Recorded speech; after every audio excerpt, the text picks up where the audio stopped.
What's the first recorded appearance of a formal ministry of singers in church? Well, that appears really quite early. After all, the Christianity is, if you like, historically a form of Judaism. I mean, the first Christians were a particular sect of Jews who thought they had seen the destiny of Judaism come to fruition, that Right. the Messiah had come. So they were called Christianoi, those who believed that the anointed king, which is implied by the term Hmm. Christ, as you know, a chrism, an anointing with oil. Those who believe that the destiny of the Jewish people had been fulfilled, and of course the Jews have a long tradition of cantillation and singing in their worship, as indeed do many of what we loosely call the pagan cults of the same period.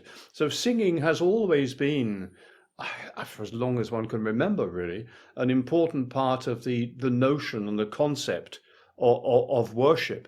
But the idea of having a ministry of singing, of having people who are specifically trained to do it, that emerges, I think, and this is one of the things that I try and argue in the book, that emerges out of the older ministry, which is the ministry of reading. Hmm.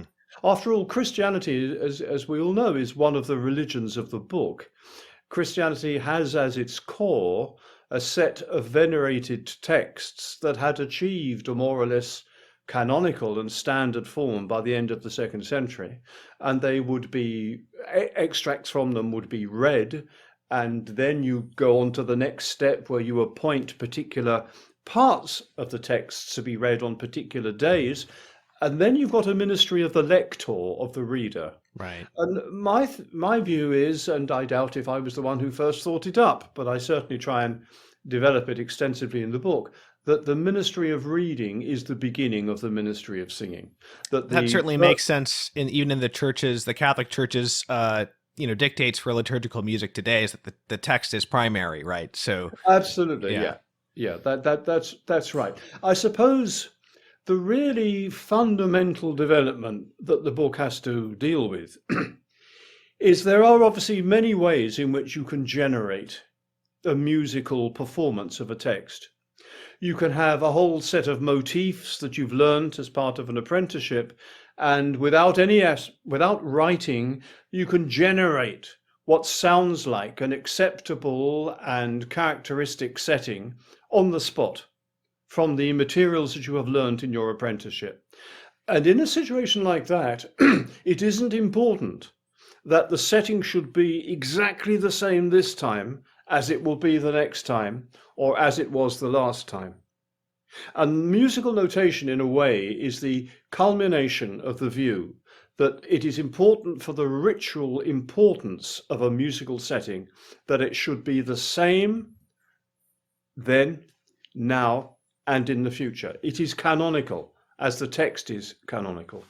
Are you And that suggesting that there requires was a fair that bit of requires particular improvisation? training. Are you suggesting there was a fair bit of improvisation going Yes. on? Yes, I suspect that if, for example, we were in somewhere like Carthage in the 6th century, that's in Vandal, Africa, there is a church that is not actually Catholic, but is Christian, it's Arian. And the lectors would stand in the pulpit and generate a setting. And Hmm. they would generate something that sounded like what the audience was expecting to hear. It had the right sort of sound, the right sort of melodic motion, it did the right sort of things, but it wasn't a set melody that was going to be exactly the same next time. And Hmm. when you develop the notion that a musical setting is only properly fit for its purpose if it is the same each time, you're on the way to musical notation and to a particular ministry of singing in which, in an apprenticeship, you learn the melody. So, Let me just say, there's a different distinction. What I'm trying to get at is there's a distinction between a melody of the right kind and the right melody. Do you see what I mean there? mhm, yes, yes. So they might have certain collection of licks, so to speak, that they might Absolutely. use and things like Absolutely. that. Licks is a good way to put it. So it wouldn't be like a pure improvisation exactly, No. but that there would be a sort of a stock material that you could Yeah. rearrange at will, Yeah. and different kinds of cadences and things like That's right. that. I'm So not so sure there is such a thing as pure improvisation. It always sure, has to be, it always has to be done from materials that exist beforehand.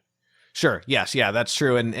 Depending on the improviser, that will be true in a more on the sentence level or more on the word level, so to speak. But um, so given that this, what we call Gregorian chant, for instance, is the culmination of this oral tradition that then sort of codified, um, can we assume that, say, what was being chanted in, the 3rd century or something like that, bore some similarities to what we would now call Gregorian chant? If only we knew. Right. There is really no way to know. Hmm. I think liturgists have been able to show that there are certain parts of the liturgy that are undoubtedly very ancient.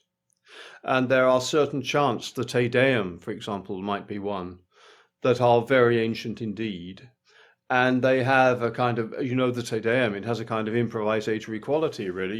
You keep intoning on the same note, and then you move around a bit, and then you go back to it. Mm-hmm. We don't really know when the music finally appears in notation. We don't really know.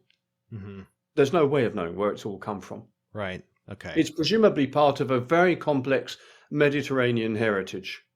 I mean, Christianity, like all the great religions of the world, is essentially Asian in origin. And there is an immense pool of melodic licks, was your word, and I'll use it. I think it's a good one. There's an immense pool of motifs and ways of doing things, ways of voicing a text out musically, from which this music eventually crystallizes. But Right. we just simply don't have records of the earliest phases. Right. So yeah, my background is as a jazz musician, which is why I Well, then there you use that go. word. You understand it very well.